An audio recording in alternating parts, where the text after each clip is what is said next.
亲爱的同学们、女士们、先生们 Students, ladies and gentlemen, dear friends online, good evening to you all. It is my great pleasure to be sharing some of my thoughts with you this evening. This is a series of lectures, and I have listened to some of those prior to mine, and they are excellent presentations. And even in Tsinghua, it is very rare to see such a high density of high quality lectures put together in a short period of time like this. Today, I would like to share some of my thoughts on globalization and governance in the digital age. Some keywords: globalization, anti-globalization, digitalized globalization, and governance in a digitalized era. With globalization and anti-globalization, these are buzzwords these days in people's conversations. These are political and economic buzzwords. And when we talk about politics, we talk about willingness and positions and standings. And we talk about rules, principles, and trends in economy. And today we're going to talk about it from an academia perspective.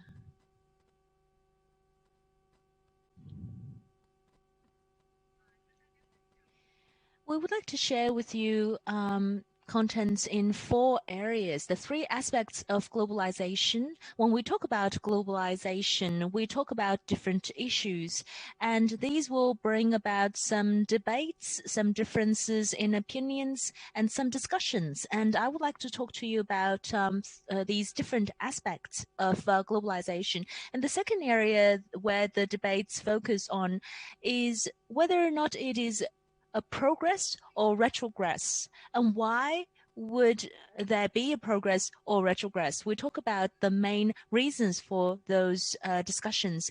And the third area I'm going to touch upon is digital globalization. This is not a new phenomenon, but it is progressing really quickly these days. With digital globalization, of course, there's the deepening of globalization, and also it brings about a lot of innovation. The fourth area I'm going to talk about is the governance concept and value of digital globalization. So there is a lot of content to tonight's lecture, and mostly we're going to talk about what principles and values we need to hold dear if we wanted to have effective governance in this era. The first question we're going to talk about is the 3 aspects of economic globalization in businesses, in products, and in economies. The first area is the product and its globalization. When we talk about product globalization, we are talking about that in this globalized era, a lot of the products are the joint outcomes of production done in different countries. So these are 4 typical types of products: bicycles, automobiles, large aircrafts, and smartphones. Each of these products are made with the cooperation of different countries. The bicycle is made in 7 countries. The automobile is made up of parts from 30 countries. The 21 countries for the aircraft, and 11 countries for smartphones. And these are only their primary suppliers. There are going to be double and triple that amount of secondary and tertiary suppliers in more countries. And in this era, we talk about the equipment that is used by businesses and large consumer products such as appliances used by consumers. It is very rare to see these being made in a single country. Next, we're going to talk about the second aspect, which is the globalization of businesses. We talked about products being made, or parts of products being made in different countries. So they're made by different businesses in different countries. In a globalized world, no single enterprise could live alone, independent of an international supply chain, and produce something all on its own.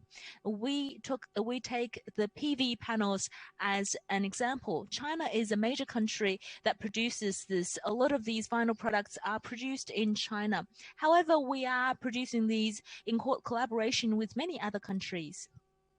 We need Germany for its polysilicon manufacturing equipment. We need the UK and Italy and more countries for the parts and components produced in these countries so we can build the final product in China. So from this map, you can see a business in any one country would not be able to operate impulsively to choose the structure of their product and technologies alone. They must work with different suppliers to talk with them in terms of R&D, in the production, in the after-sales services, and in the sales and marketing.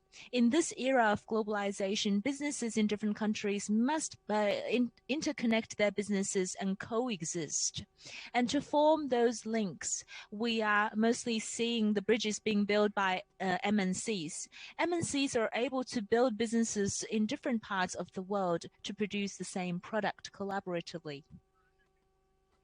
This is a measurement we've done to see the level of globalization for businesses. For the MNCs, in the past 2 decades, the biggest indicator we use is the indicator for their enterprise globalization. It's made up of 3 components. The first one is its capital. We talk about the percentage of its overseas capital accounting for the total capital of this corporation. And the second one is the market index. So we talk about the overseas market versus the total market.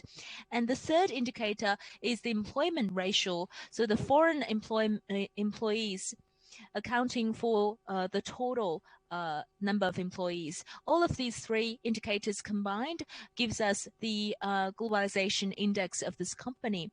And so we've been looking at the top 25 companies of the Fortune 500 companies, and we look at the ratios, the foreign assets ratio, the foreign sales ratio. These 2 had exceeded 50%, and the foreign employment ratio is relatively lower. So on average, it is close to 50%. For these major companies, this means they're highly globalized. Let's have a look at the third aspect of globalization, which is the globalization of economies. All countries participate in this system. And in this international economy, different economies play different roles, and this map shows you how different countries participate in the GVCs, their different positions. And there is a very large area of gray, but it takes up only a very small part.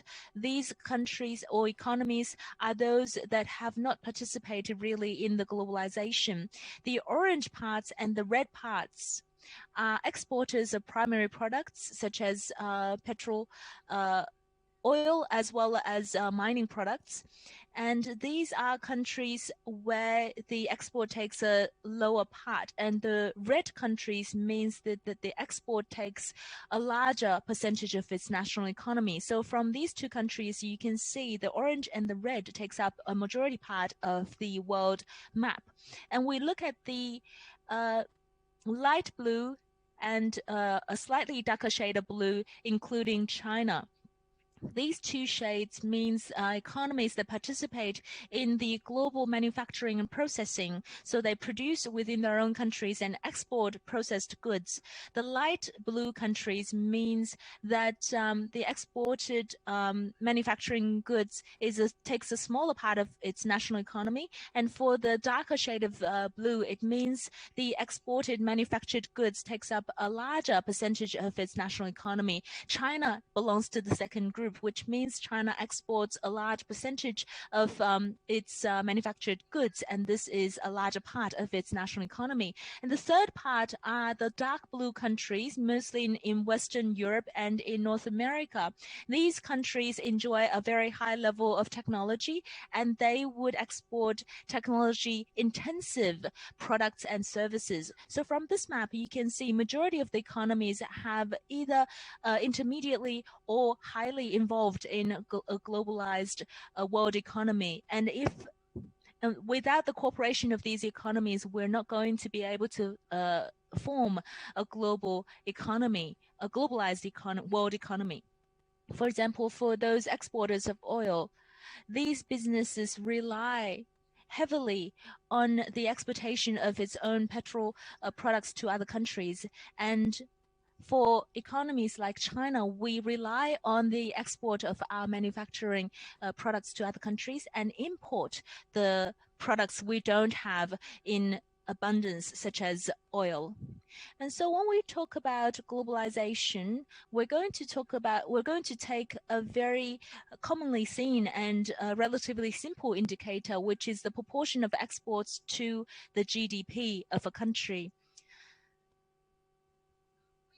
The gray bar shows the data from 2000 and the yellow bar shows the data from 2019. And we can see from this diagram that in almost 20 years, almost all of the economies have increased in its level of globalization. For example, let's look at Germany. From the second from the left, in year 2000, the export takes 25% of its national GDP, and now that number has increased to 45%. On the right hand of the graph, we see China. In 2000, export takes around 10% of the national GDP, and now that number is close to 20%. Businesses that has a larger change ratio is the leftmost country. There are quite a number of those countries. So we have Brazil on the leftmost, and we have India third to the right. And so in year 2000 for India, export takes around 3% of the national GDP. Now it has exceeded, it has come close to 20%. So within 20 years, this country or this economy has become much more globalized.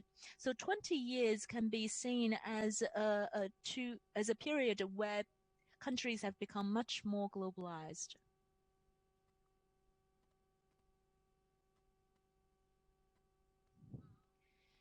Why is that? During COVID-19, the pandemic had seen many economies being impacted because their global distribution of labor had been changed by COVID-19. So we go back to the basic question, why is there a global distribution of labor? Why cannot an economy be self-sufficient and self-circular? Let's look at the driving forces of globalization. Mainly, there are two kinds of driving forces of globalization. One is that force for vertical division of labor. The other is the force for horizontal division of labor, such as consumer preferences, competitive advantages, etc. Vertical division of labor is derived from the comparative advantages of each country. Some economies, such as Middle East countries and Russia, they have rich natural resources, so they can provide such or export such resources to the global market. Some other countries, such as China, we have a lot of labor, so the cost is relatively less. And for those labor-intensive manufacturing goods, we can produce them less costly and export them to the global market. For developed economies, they have advanced technologies, so they can more effectively produce high technology or technology-intensive products. So vertical division of labor means from lower to higher levels for manufacturing. However, it can only explain a small segment of globalization. In recent years, it's only 20%, less than 20%. 80% of the division of labor is horizontal division of labor. To understand such kind of division of labor, there are several aspects. Some economies are small in scale, so when it requires large scale of production to reduce the costs,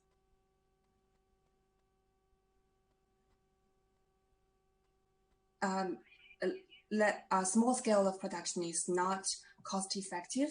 And also there are consumer preferences. For example, in terms of cars, Germany and the US and other countries can produce good cars, but still there are a lot of foreign trade among them. So we cannot simply explain them from the aspect of costs. This is mainly because of consumer preferences. For example, Japanese consumers like German cars, and some German consumers like Japanese cars.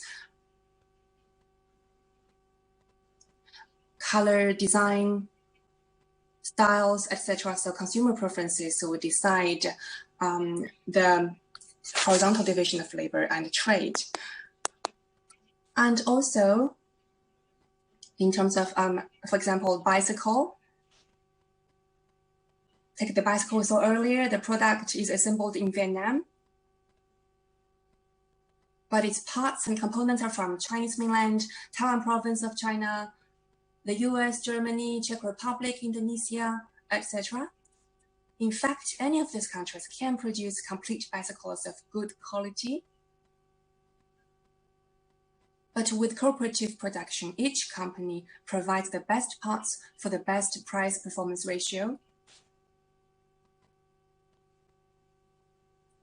so that the scale can be the largest, the technology would be the most specialized, and the price-performance ratio is the highest. So such kind of division of labor is very common across the globe. And another kind of products is those products the technology-intensive products, such as the Boeing 787 airplanes. The technology is extremely complex when compared with previous prototypes. Particularly for the components and the parts, it is extremely difficult for any a single country to master all of these technologies together. So it takes over 20 countries to produce such a product together. This is the vertical and horizontal division of labor and the driving forces behind them. In recent 3 to 5 years, or from our perspective as researchers in the past 10 years, global division of labor has stagnated in some spheres and even retrogressed in some other spheres. What are the reasons behind this situation? Let's look at the second question that we're going to talk about. The progress or retrogress of globalization and the relevant influencing factors. Again, this is the graph that I showed to you earlier.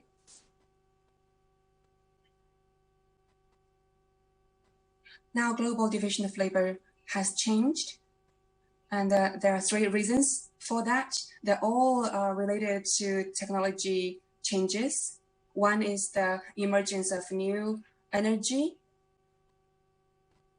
which will change the energy structure and will consequently affect the oil exporters' economies. And this is actually happening. And in the lower part of the graph, it is the Tesla new energy car. It is selling very well. So in some countries where oil is not sufficient, if this car can be universalized, it will be less necessary for these countries to import oil, which will affect the oil export of some countries. And on the right-hand side is a robot, industrial robot. It is directed to China because, as I mentioned, in China, the labor cost is lower. Maybe now our labor cost is 1/4 to 1/8 of that of the US. So when producing labor-intensive products, it is we have advantages in that area when compared to the US. But similar products of the similar price in China and the US, and I asked some of the companies in the US, the efficiency of using robots is even higher than that of China. So in that case, the labor cost advantage of China will be offset by technologies. If this trend continues, it will definitely affect China's advantage in manufacturing. On the left-hand side, in America, between America and Europe, it's a 3D printer. This can offset the forces driving horizontal division of labor. As I mentioned, one reason behind horizontal division of labor is because some small-scale economies want to increase the scale of the production of a single product by foreign trade. However, the application of additive printing or 3D printing or intelligent production can reduce the cost of small batch production and even single product production, and reduces the advantage of mass production brought by division of labor. As a result, companies in countries with smaller domestic markets can produce in small quantities and keep costs low without having to import from abroad. According to a recent research that I've seen, 3D printing has reduced the international trade of hearing aids by about 15% globally. Because with 3D printing, such hearing aids can be produced anytime, anywhere. So additive printing will offset the driving forces behind horizontal division of labor.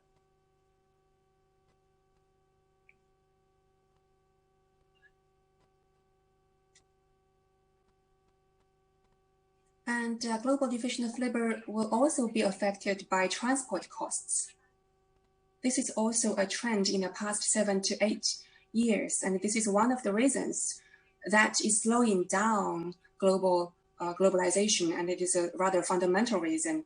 As I mentioned, the globalization of car manufacturing, in order to make use of the advantage of each country, we have already reached the limit of specialization and globalization of the components production of cars.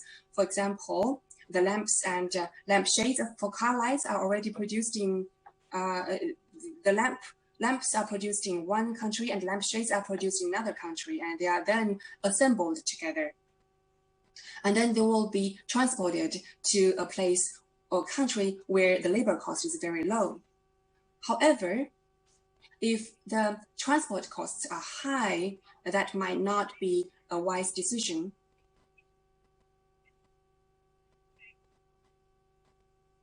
In any case, if transport costs is considered, there is so much division of labor you should do. It is not the finer the better. This is one of the main reasons that has been offsetting the horizontal division of labor globally. And also, these factors are all economic factors. They are not political or other not political factors or other kinds of factors. So we need to make a judgment. Is globalization moving forward or backward?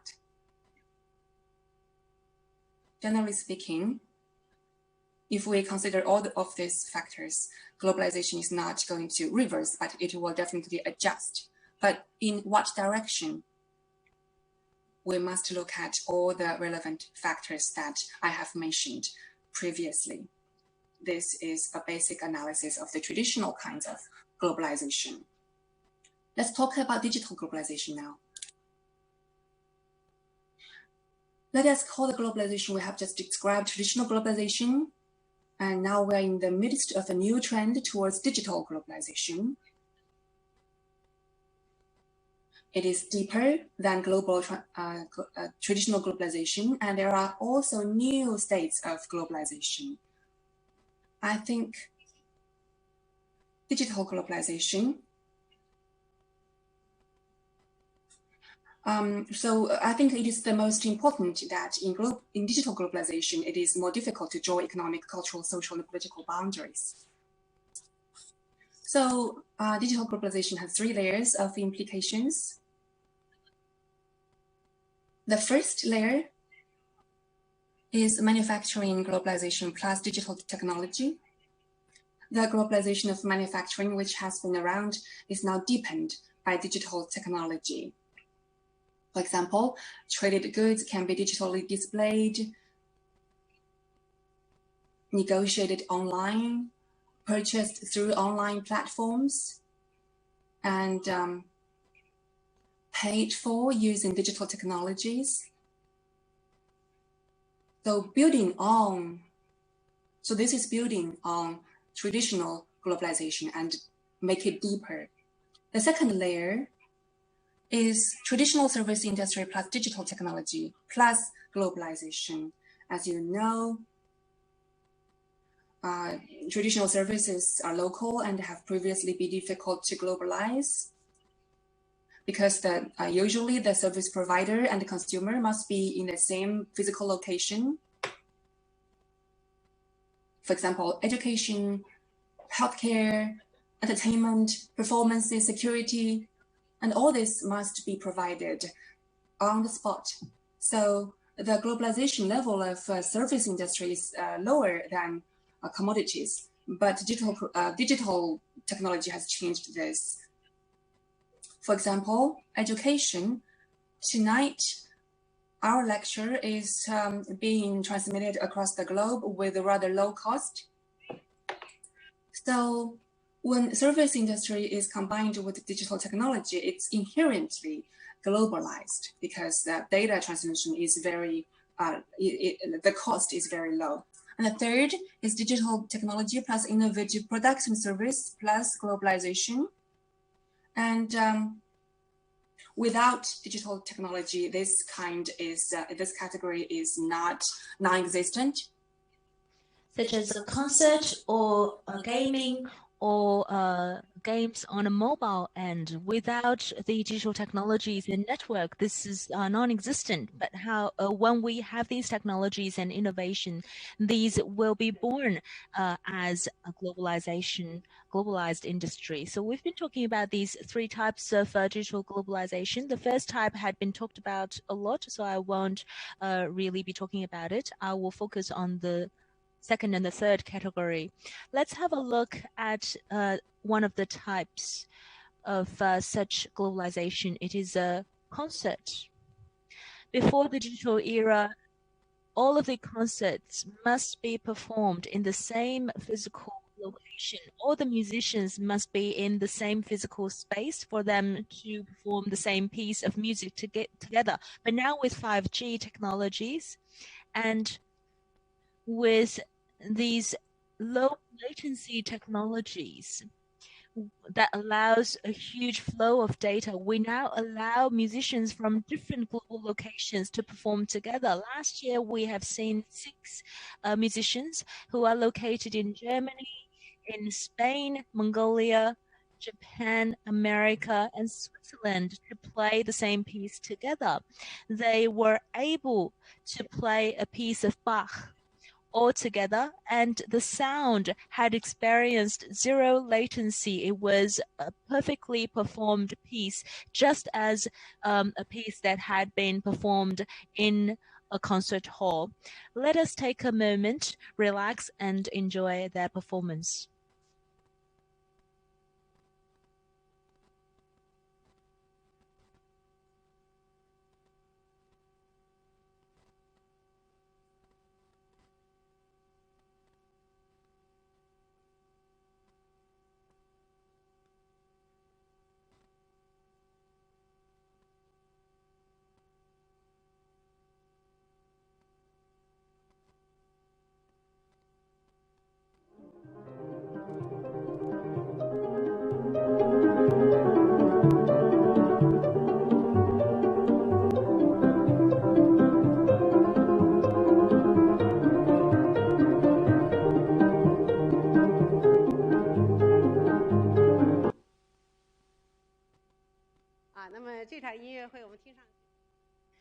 So it does sound exactly the same as an offline concert. And we know listeners and audience to a music concert is the most difficult group of people to please because they won't allow for the smallest error and smallest delay. And so this is made possible by the new technologies, not just for musical concerts. We are also now looking at the best content, TV content and films from around the world, listening to the best music from around the world online. It doesn't matter where you are, you will be able to watch the video clip that you like to watch, and you'll be able to watch the performance of your most favorite artist. And just like young people around the world, the Chinese youth also likes different types of musical performance.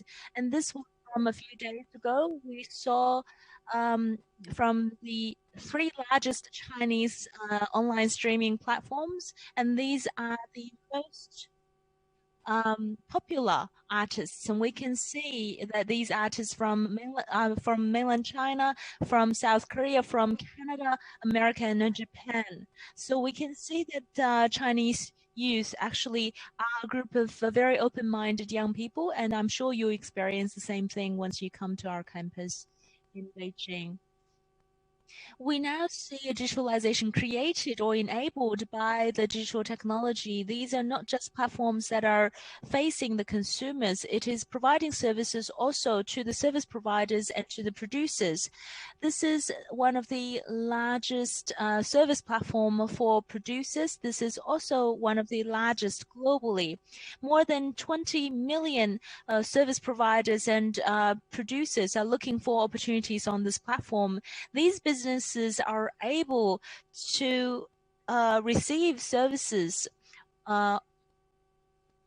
This is a full life cycle services provided to any single business. If you wanted to start a business, for example, you wanted to find out how you design your logo, how to get financing, how to design your product, this platform is able to provide you with the service providers in all these different aspects. They provide business intelligence, market intelligence, they provide designing services, it provides registration services for businesses, provides property consultancy services, and also a lot of the other needs can be satisfied. They can build your HR system, your IT system. So in any given point in the life cycle of a business, you'll be able to find millions, tens of millions of service providers on this platform, and you can choose from them.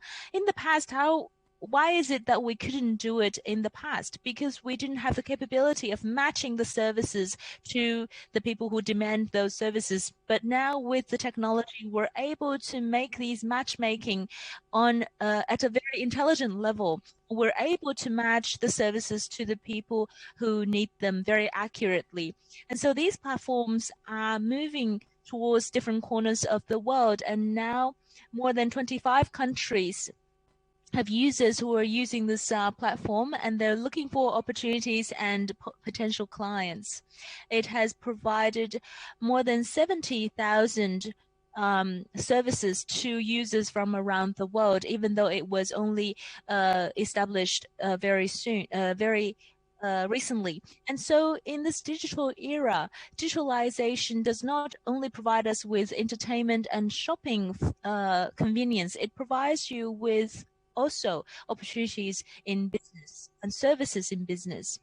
In the digital era, we see that it doesn't only provide us with, it doesn't only facilitate economic globalization, it also provides us with globalization in other senses. During COVID-19, in the beginning of the pandemic, we see tens of thousands of doctors working in Wuhan to help fight the pandemic. They have accumulated a lot of experience fighting this disease, the control and prevention of the disease. And when Wuhan situation had been elevated, they've returned to their hospitals in different parts of China. And then we see the pandemic broke out around the world. And foreign doctors and medical professionals do not have enough experience, and they do not have enough resources. And Ali Foundation at that time and Ali doctors had built an international doctors exchange center, and that platform were open to all the medical professionals from around the world. They provide lectures and one-on-one consultancy services. That platform makes it possible for people to connect with each other, and it provides interpreting AI services for 11 languages, and foreign doctors are able to choose to have a one-on-one consultancy on individual cases. They also can choose to listen to the open lectures performed by Chinese doctors, and this has played a very important role in fighting the global pandemic. Let's have a look at a short video.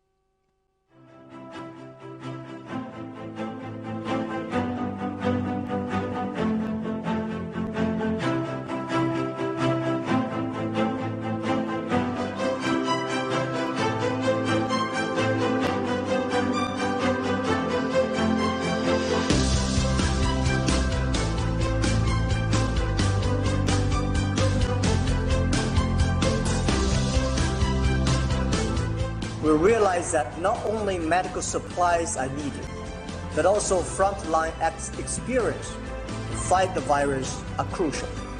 That is why we established the GMCC. And the solution is not isolation, but cooperation instead.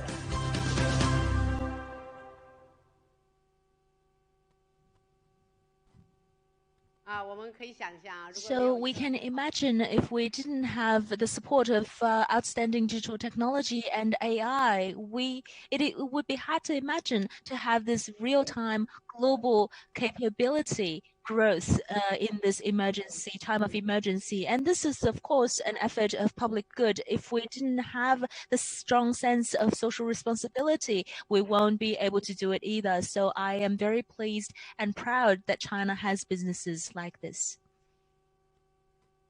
In addition to the points we have touched upon, the GMCC, during the pandemic, we also saw many other companies who have provided public services to countries around the world. Because of the pandemic, this year, the United Nations have suspended thousands of physical conferences, and these will be performed online instead. And a lot of Chinese companies will be providing technical support to the United Nations for the 75th anniversary for the United Nations. Tencent is one of them, and this is one of the important events they're supporting.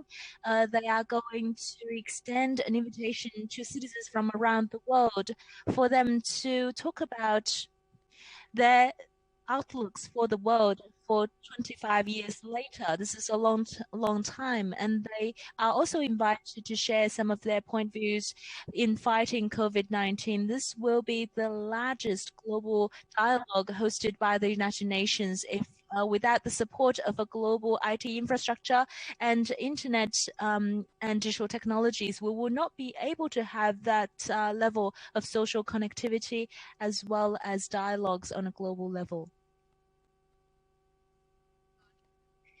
Before, we had been talking about digital globalization and its impact on social, economic, politics, and global connectivity, a lot of the positive impacts.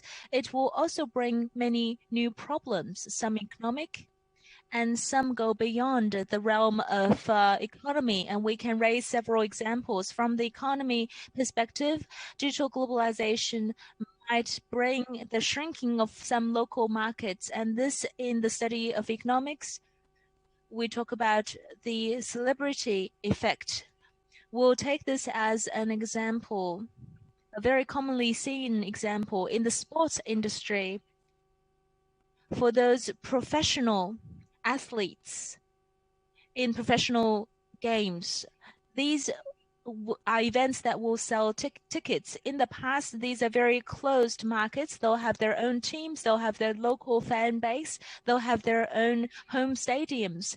But when we have very strong digital technology to support. We have a lot of online games that are just as wonderful. More fans will choose to watch games online, especially those games that happen thousands of miles away. In the past, we must go to a physical stadium, but now we can watch games from other parts of the world. In the past, European fans might just watch the Euro Cup, but now they can watch games from other parts of the world.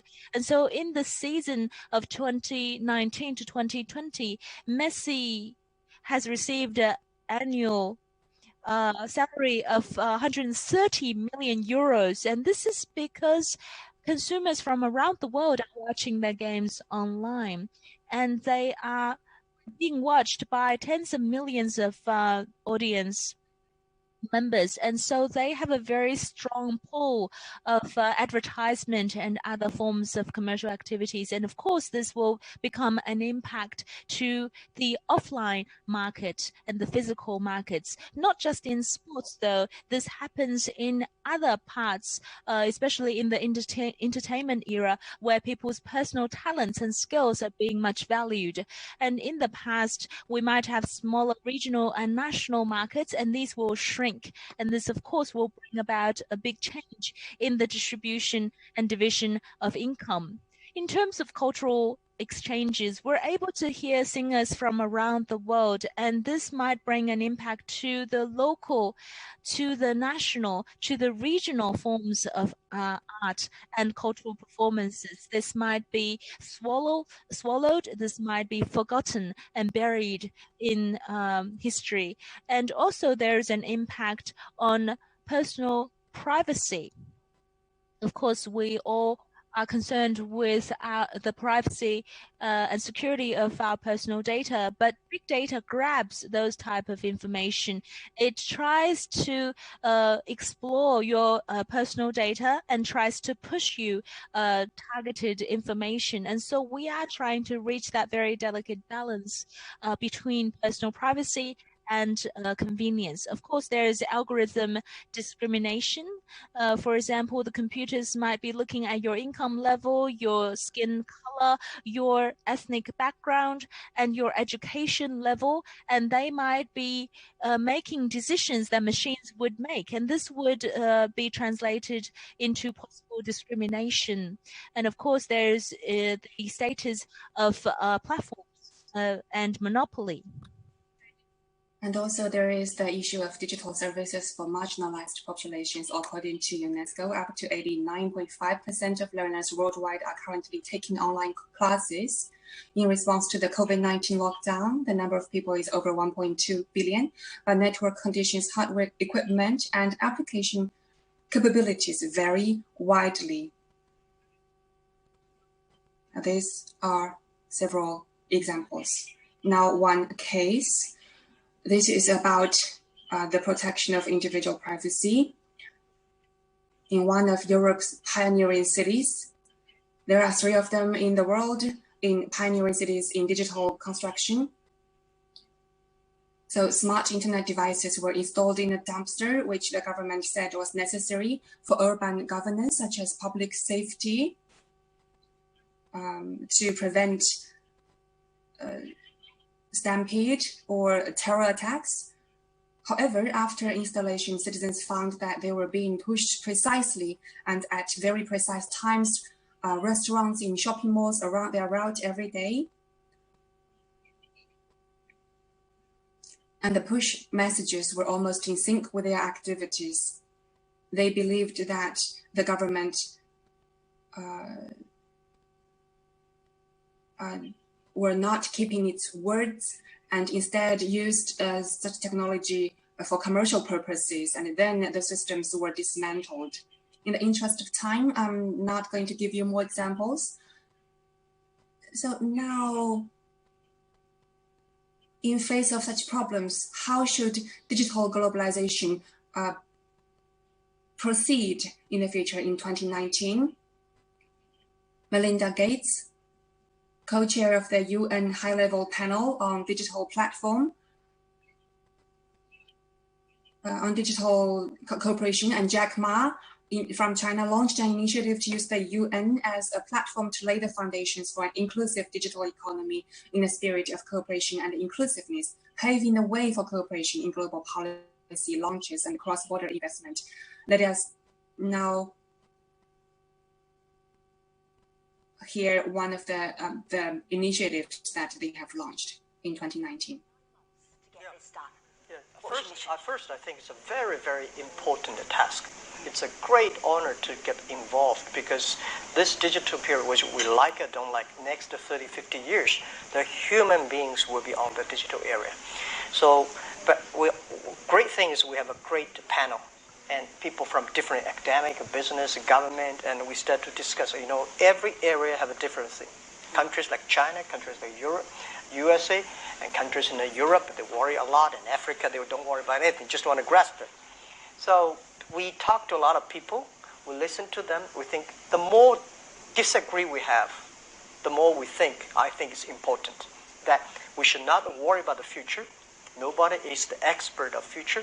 We should learn, we should embrace it, and we should change our mentality to embrace this revolution and have the confidence in ourselves. There's problems, there are good things, how we can solve the problems, how we can work in together and to face this challenge. So I think it's a great fun to work in the 9 months.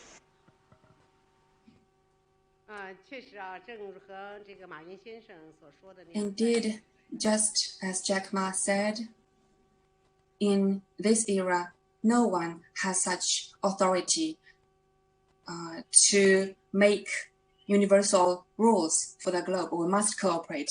The moderator is looking at his watch. Seems that I must hurry. Not only the UN, but many researchers and international organizations have proposed principles and values for governance in the digital age. We have picked a few that have a high degree of consensus to share with you here. I think they are not hard to understand. The first is inclusiveness.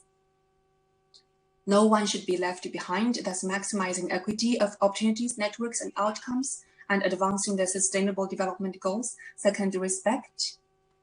Respect for human rights and human dignity, diversity, the safety and security of personal data and devices, and national and international law. Third, putting people first or people-oriented, maximizing human interests, and ensuring that mankind are accountable for their decisions. Fourth, human prosperity. In the digital era, we must promote sustainable economic growth, social benefits and opportunities for self-actualization, and also sustainability, advancing the goal of a zero carbon, zero waste economy without compromising the ability of future generations to meet their needs. We know about our, for example, carbon footprint, etc. in the digital age, so we must be able to achieve sustainable development and also harmony.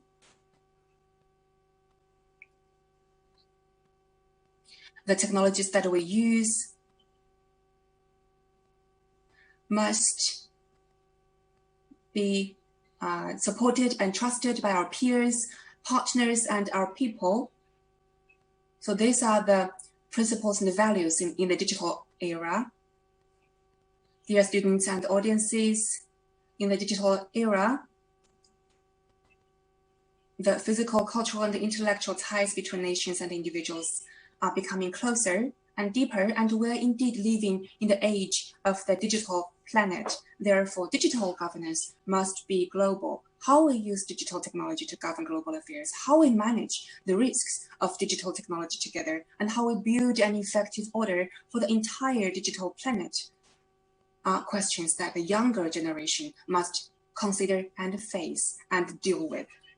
I hope that all of you can learn and think at the forefront of the times. Please let me use 1 minute to introduce to you the SPPM. This is the building and our logo and our motto. We are a highly international globalized school. We have 7 international programs. Starting from 2007, we have already had over 600 international students ever enrolled, and there are 1/3 of our students who are from overseas. We have a rather high-end global academic advisory board. 34 members are all representative figures from different spheres of the society. Half of them are from China, represented by President Qiu Yong. Half of them are from overseas. And also some of our Chinese members include Mr. Zhou Xiaojuan and Mr. Jack Ma and Pony Ma from Tencent. And many of them have delivered lectures to our students. And also we have Professor Tanaka, President of Waseda University of Japan, and also Mr. Thornton, former President of the Brookings Institution, and then Ms. Gozi, former Senior Vice President of the World Bank. And we also have President of the University of Chicago, the President of Paris University of Political Science, and deans of the world's leading public administration school. And this year, they cannot come to Tsinghua, but starting from August the 10th, our advisory board members are going to deliver a series of lectures. And on August the 10th, our inaugural speaker would be Madame Margaret Chan, former Director General of the World Health Organization. So in conclusion, the college is global in every way, and we would like to extend a warm welcome to all the students. And thank you all for your attention.